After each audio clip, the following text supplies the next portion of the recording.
Public Relations. Edward L. Bernays. 1945.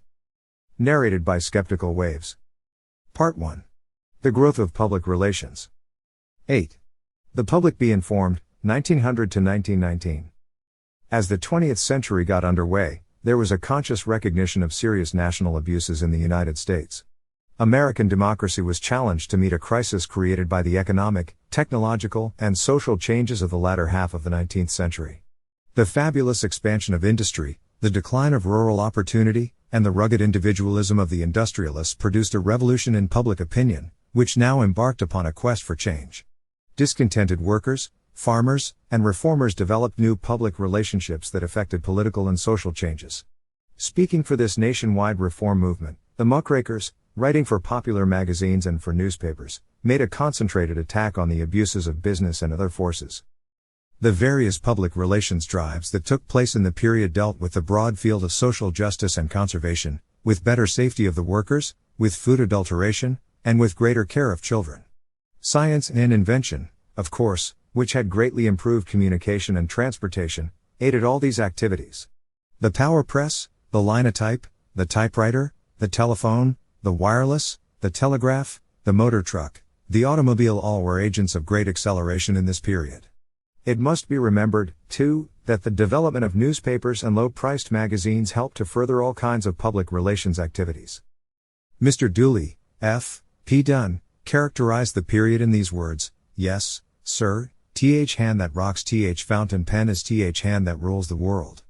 And the success of the books that Jack London wrote excoriating the prosperous classes bore him out.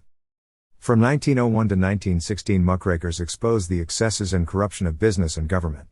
They had an all-star cast: David Graham Phillips, Ida Tarbell, Upton Sinclair, and Lincoln Steffens, with their writings appearing in McClure's, Cosmopolitan, Munsey's, and Collier's.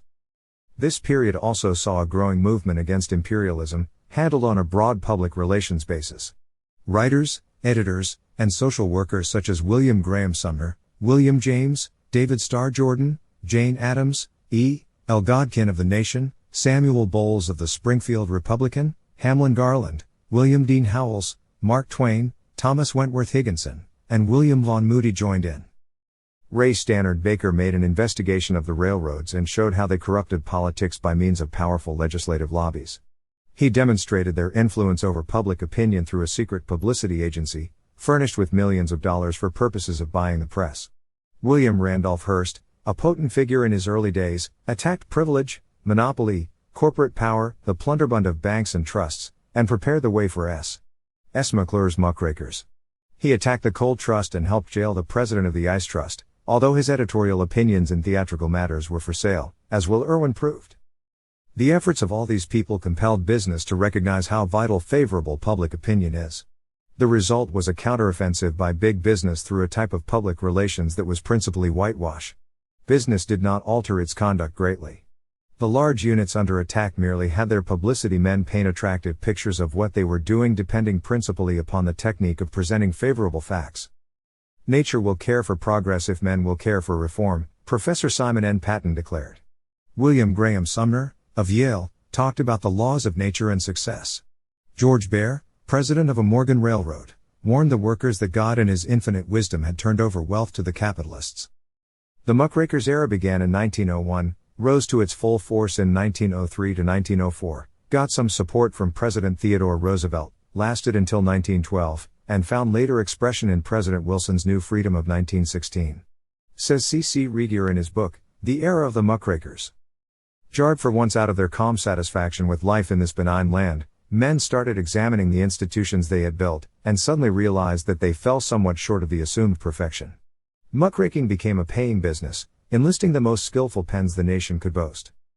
Ida M. Tarbell's expose of the Standard Oil Company, Upton Sinclair's attack on meatpacking, and the New York World's campaign against insurance companies are examples.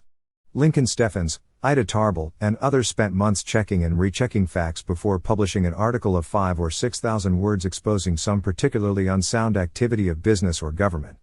There is no doubt that they had a tremendous effect in showing business, as well as government, the increasing interest of the common man in their activities. There is no doubt, either, that the square deal legislation of Theodore Roosevelt and the new freedom of Woodrow Wilson came about as results of the impact of the muckrakers. They created a keen awareness of the public interest as a more and more dominating force. They demonstrated that business and government were public, not private, business.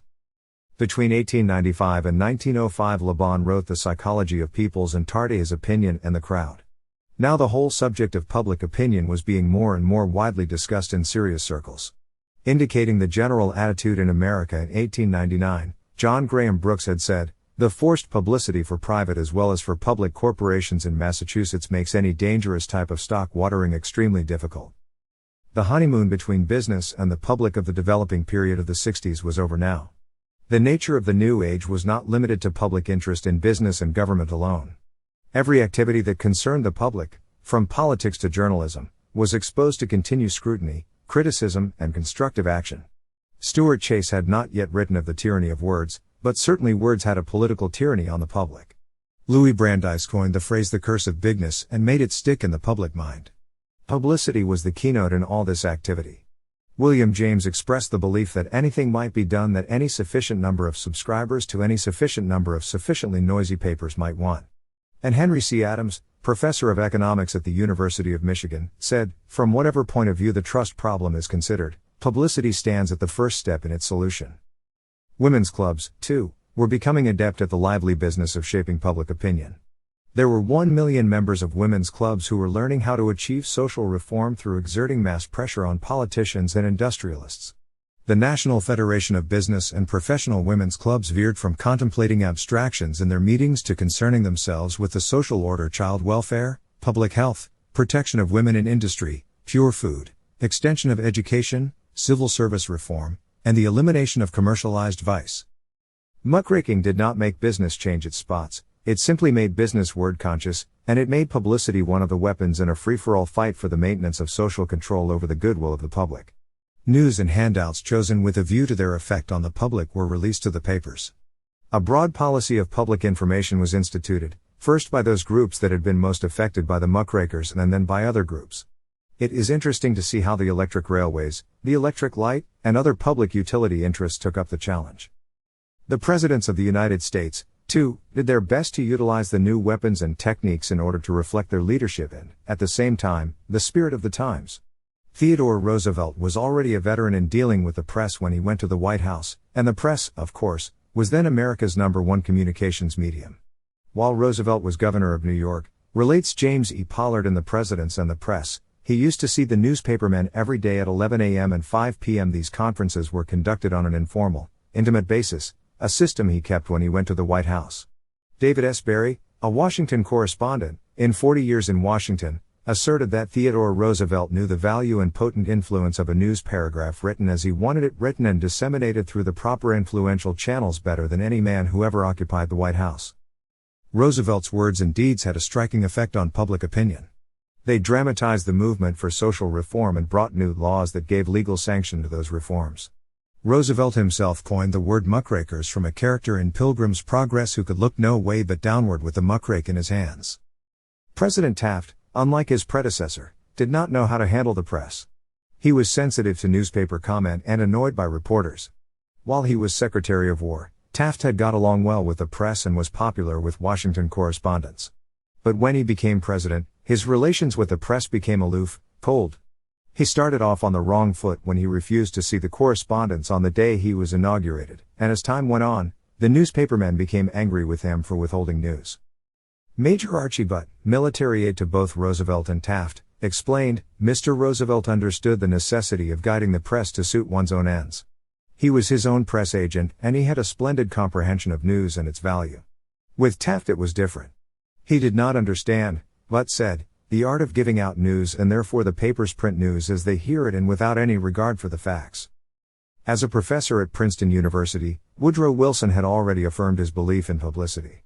In the White House he used publicity techniques to validate his new freedom and to help carry on the Great War. Pitiless publicity was one of his basic policies, and he believed that public opinion is a cleansing force in the world. Wilson was the first president to hold formal, regular press conferences at the White House. But he did not have Theodore Roosevelt's gift for handling newspapermen. They often irritated him, especially when they wrote about members of his family. His success with the press, such as it was chiefly due to his secretary, Joseph P. Tumulty. Sometimes Wilson lost his temper at press conferences. He resented, for example, speculation in the press that he might appoint Bryan Secretary of State. He felt the press should not know of any White House action until it was an accomplished fact. Indeed, press coverage of government news was so unsatisfactory during his first year in the White House that Wilson seriously considered creating a federal publicity bureau.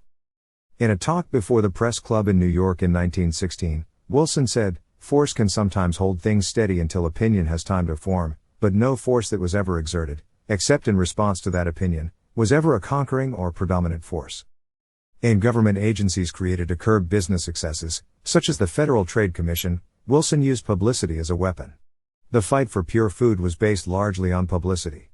It was correctly assumed, in this case, that if the public learned of the misdeeds of food manufacturers through publicity, they would correct them through law. This great reliance on publicity as such, by the presidents as well as by business interests, is striking and significant. Today, modern social psychology teaches us that information usually acts merely as an intensifier or weakener of preconceived attitudes and has very little part in the process of persuasion. But in the early days of the century we did not know this fact. As far as business public relations was concerned, the public be damned attitude of many businessmen was still prevalent as the 20th century opened. In 1902 it was given dramatic currency when the anthracite coal operators faced a strike. The coal owners, Eric Goldman reports in Two-Way Street, had nothing to say to the press, nothing cooperative to say to the President of the United States, Theodore Roosevelt, when he intervened. Their one widely circulated statement came from that master of malaprops, owner George F. Bear, who announced that God in his infinite wisdom has given control of the property interests of the country to the George F. Bears. The miners, on the other hand, were led by the shrewd John Mitchell, who saw that both the President and the reporters were given a maximum of cooperation. The President and the reporters, in turn, saw to it that the miners had one of the best presses labor has ever enjoyed in American history. Public opinion swerved overwhelmingly to the side of the workers. They ended up with terms which represented a real victory, and the coal owners became a favorite subject of muckraking as well as an almost constant target of strike threats. But other industries were beginning to recognize that the time had passed when the public could be damned or ignored. In his History of the Daily Newspaper in America, Alfred McClung Lee reports that in 1905, the railroads, facing a popular demand for rail legislation which resulted in passage of the Esch-Townsend Bill by Congress, set up a committee of 3 road presidents to woo public opinion. This committee consisted of Samuel Spencer of the Southern, F. D. Underwood of the Erie, and David Wilcox of the Delaware and Hudson. Samuel Spencer raised funds and hired a Boston publicity firm whose clients included Harvard University. The moment it was engaged by the railways, this firm expanded. It increased its Boston staff, it opened offices in New York, Chicago, Washington, St. Louis, and Topeka, Kansas, where the railway crisis was particularly acute. It also employed agents in South Dakota, California, and elsewhere.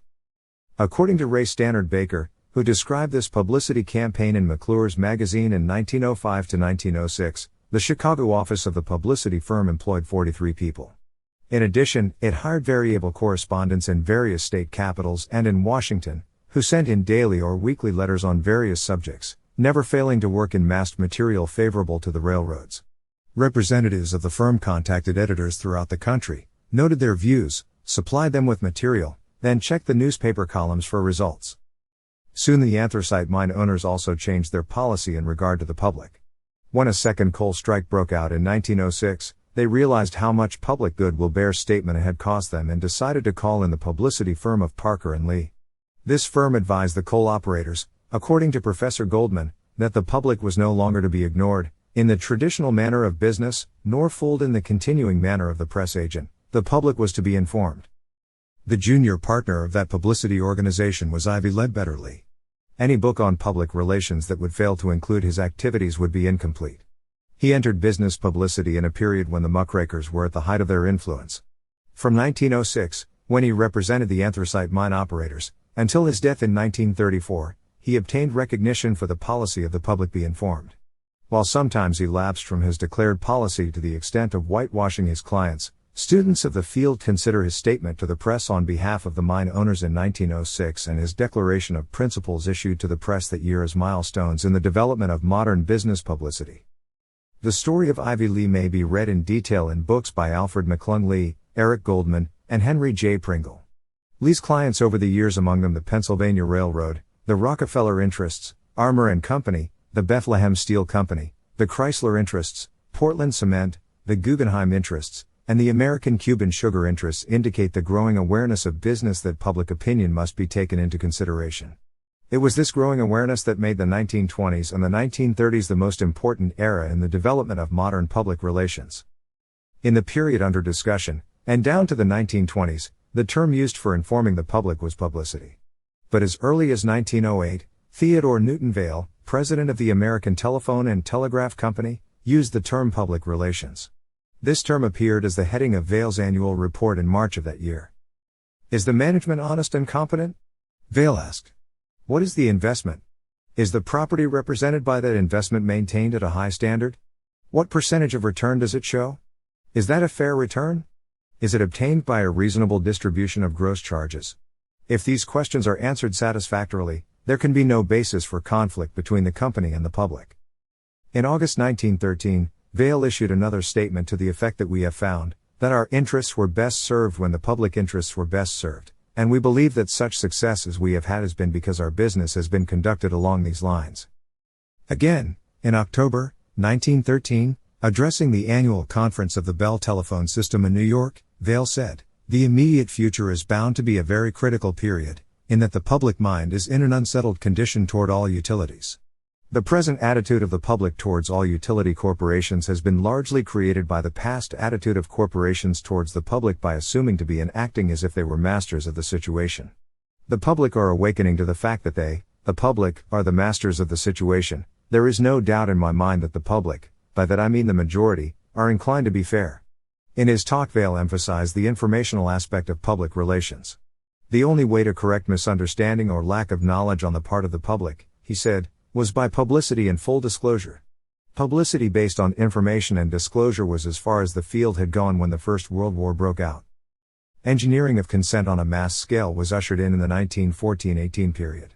With the outbreak of World War I, nations in the conflict and out of it recognized how important public opinion was to the success of their efforts. Ideas and their dissemination became weapons and words became bullets. War publicity became an essential part of the war effort in each country. The problem of persuading people in one's own country, in neutral countries, and in enemy countries was a challenge to the policymakers and to all those in positions of power in all countries. Many private groups and quasi-public organizations, such as the Red Cross, launched nationwide publicity campaigns to win public support for the war and their particular share in it. This gave publicity men an opportunity to apply their techniques in the national interest. From 1914 to 1918 it was the government of the United States that was the number one factor in public relations. President Wilson and various government agencies mobilized every known device of persuasion and suggestion to sell our war aims and ideas to the American people and to neutral countries, and to deflate the morale of enemy countries and get them to accept our ideas. Propaganda Technique in World War I by Harold Laswell, Words That Won the War by Mock and Larson, and How We Advertised America by George Creel have told this story well. One of the factors which had a tremendous effect on the shaping of public attitudes during World War I was President Wilson's power to dramatize ideas, to be his own public relations man. It was he more than anyone else who gave government public relations in wartime its essential content and immense moral drive. Only 1 week after the United States entered World War I, on April 6, 1917, the Committee on Public Information was set up, under the direction of George Creel, former editor of the Rocky Mountain News. Other members were the Secretaries of War, Navy, and State. The United States Committee on Public Information had 2 sections, foreign and domestic. It functioned until June 30, 1919. One of the very potent factors in its organization was the fact that Creel was close to Wilson and that government action at high policy levels was coordinated with the propaganda. I worked with the Committee on Public Information in the United States and in Paris. I saw it grow from an idea to an organization of enthusiastic men and women in key centers throughout the world. They used the aptitudes and skills they had to further a better knowledge everywhere of the war aims and ideals of the United States. This experience in broad public relations was a turning point in the lives of those who worked with the committee. My own case was typical. After getting a Bachelor of Science degree at Cornell University in 1912, I entered journalism. In 1913, when I was editor of the Dietetic and Hygienic Gazette and associated with the Medical Review of Reviews, Richard Bennett, the actor, was trying to produce Brieux's play, Damaged Goods, but was unable to find sponsorship for it because the theme of the play offended the people in pre-war America. Believing that Bernays' drama taught an important social lesson, I wrote Bennett that our magazine, the Medical Review of Reviews, would give him its moral support in his efforts to produce the play. Bennett asked me to call on him. The result of our talk was that we undertook, under the auspices of the review, to mobilize public opinion for the production of the play, which was produced under our auspices. The technique employed became widespread in later years. We set up a sociological fund which appealed to public opinion to support production of the play on the grounds of social and public interest. Membership in the fund cost $4 and entitled the member to a ticket for a performance of Damaged Goods, when and if produced. The results were described by John T. Flynn in an article entitled Edward L. Bernays, The Science of Ballyhoo, published in the Atlantic Monthly for May, 1932. Bernays sent invitations to our New York nobility. Every person of social prominence was invited to subscribe $4 to endorse a movement for dealing with sex via damaged goods. These notables responded nobly. When they did, the rank and file of humbler folk proceeded, as always, to grow curious, and then to toddle along behind their betters, sending in their $4 by the hundreds and the thousands. Bernays had committed an act of public relations without realizing it. Some years were needed to bring this truth home to him. The success of Damaged Goods when it was performed led to my being engaged as press agent in 1913 by the theatrical firm of Claw and Erlanger. Here I handled stars like Ruth Chatterton, Henry Miller, Otis Skinner, and others. In 1915, I became publicity manager and partner of the Metropolitan Musical Bureau, where I handled Enrico Caruso and other Metropolitan Opera stars. And in 1915 and 1916 I became publicity manager for the Diaghilev Russian Ballet, of which Nijinsky was the star performer. I was thus, technically, a press agent, but with this difference. In handling Damaged Goods, my first assignment, I had arrived at the principle that public opinion is influenced powerfully by group leaders and opinion molders, journalists, politicians, businessmen, scientists, professional men, authors, society leaders, teachers, actors, women of fashion, and so on. And because Sigmund Freud was my uncle, I had been exposed at home to discoveries about the mind and individual and group behavior. This, no doubt, prepared me for an interest in the social sciences. This was my background when I joined the Committee on Public Information in 1917 and, like my colleagues, found new public relations horizons being opened by the requirements of the war. No previous training or formulated knowledge was available to the committee, but it improvised effectively. There were few airplanes in those days, no radios, no talking movies, no television, no transatlantic telephones, and no flying across oceans. No literature on mass communications, social psychology, anthropology, sociology, or social psychology provided us with background principles. We had no precedents to go by.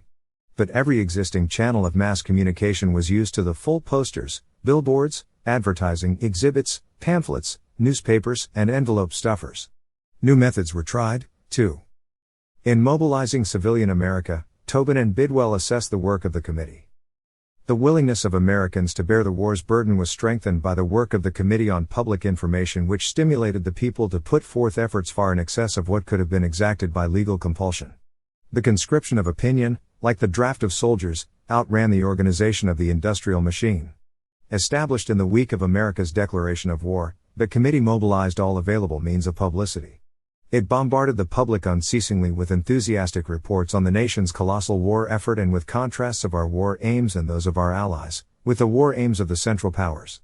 Dissenting voices were stilled, either by agreement with the press or by the persuasive action of the agents of the Department of Justice. The formidable body of consent resulting from this effort was an effective aid in the mobilizing of industry. It buttressed the power of the government with the solid support of public opinion. Tobin and Bidwell ascribed to the work of the group of zealous, amateur propagandists organized by Mr. Creel the revolutionary change in the sentiment of the nation. He carried out, they say, what was perhaps the most effective job of large-scale war propaganda which the world had ever witnessed. Intellectual and emotional bombardment aroused Americans to a pitch of enthusiasm. The bombardment came at people from all sides: advertisements, news, volunteer speakers, posters, schools, theaters. Millions of homes displayed service flags. The war aims and ideals were continually projected to the eyes and ears of the populace. These high-pressure methods were new at the time, but have become usual since then. The committee collected news from all available government sources and distributed it in every possible way. In addition, there was a daily newspaper, the Official Bulletin. Also, there were mat services to smaller newspapers. Motion pictures and war exhibits were brought to all parts of the country. 4-minute men addressed moving picture audiences throughout the country. Soldiers addressed mass meetings and street rallies. The foreign-born were made the subject of adult education programs. The American Alliance for Labor and Democracy was organized to work among laboring men. Critics charged that sometimes the committee's volunteers got hysterical, but, after all, hysteria was generally prevalent at the time. Reports that the Germans were beasts and Huns were generally accepted. The most fantastic atrocity stories were believed. After the war there was widespread disillusion with and reaction against propaganda. The American people resented their own wartime gullibility. I have already mentioned a book called Words That Won the War, which pays tribute to the skill of Woodrow Wilson and George Creel in influencing public opinion.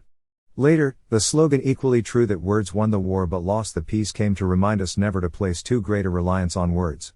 Words may win your war and lose your peace. In public relations, as in all other pursuits, actions speak louder than words. Public relations activities in World War I never attained their full potentialities. They were never really coordinated or integrated in any country and were largely a matter of improvisation. There was, and this happens even today, a greater recognition of the importance of a sound approach in the lower echelons than in the highest. In the United States, military intelligence had a psychological subsection that functioned in the field of propaganda. One of its activities was sending pamphlets across enemy lines by balloons and even by cannon, and censorship, which is the reverse of propaganda, was used here. Germany, in 1914, already had a division of the press in the Foreign Office under Erzberger, a Navy press section under Admiral von Tirpitz, and the Imperial General Staff had a Section 3B, Politics and Intelligence, under Colonel Nicolai, to deal with the press and maintain the morale of the country and the army. These groups functioned until 1917, when a central organization, the Deutsche Kriegsnachrichten, was created, charged with morale of the army and the population. It handled pamphlets, meetings, recreation, movies, theater, newspapers, libraries for the troops, and also cooperated with civilian authorities. In France there was no unified organization. There were 4 services, concerned with foreign propaganda, French press, study of foreign journals, and psychological war against the enemy. In Britain, propaganda was slow to develop and grew out of private voluntary groups, the Central Committee for National Patriotic Organization and the Parliamentary War Aims Committee. The first Bureau of Propaganda for War, known as Wellington House, was the only British organization aimed at foreign countries. Its Bureau of Press distributed information to the Foreign Office, to diplomats. Wellington House promoted the British cause all over the globe. Wellington House released the Bryce Report on German atrocities in Belgium and elsewhere and translated it into 30 languages with important later effects. Propaganda intended for the United States was carried on under Sir Gilbert Parker and Sir Geoffrey Butler. It was not until 1918 that Lord Northcliffe became Director of Propaganda for enemy countries under the authority of the Prime Minister and the War Cabinet. Domestic propaganda was in the hands of the National War Aims Committee. Wartime propaganda accelerated the development of opinion molding. People were more aware than ever of the importance of public opinion in the modern world and the importance of winning its support. The propaganda of the reformers and muckrakers had compelled business to adopt a new policy toward public opinion. Now worldwide war, with democracy and civilization at stake, made it necessary for government to enter the field of public relations on a grand scale. Toward the close of World War I, propaganda was given a new turn by the Russian Revolution of 1917. Socialist ideas had affected sections of public opinion in Europe and America ever since Marx and Engels had launched their Communist Manifesto in 1848. These operated within the framework of existing society, but when the Bolsheviks, led by Lenin, seized power in Russia, a new situation was created. The Soviet government and the Third or Communist International, set up in 1919, launched a worldwide propaganda campaign, an attack on the economic and political institutions of Europe and the United States. When World War I was over, America was ready to return to its normal pursuits. Amidst these pursuits, as they developed in the 20s, American public relations made great advances.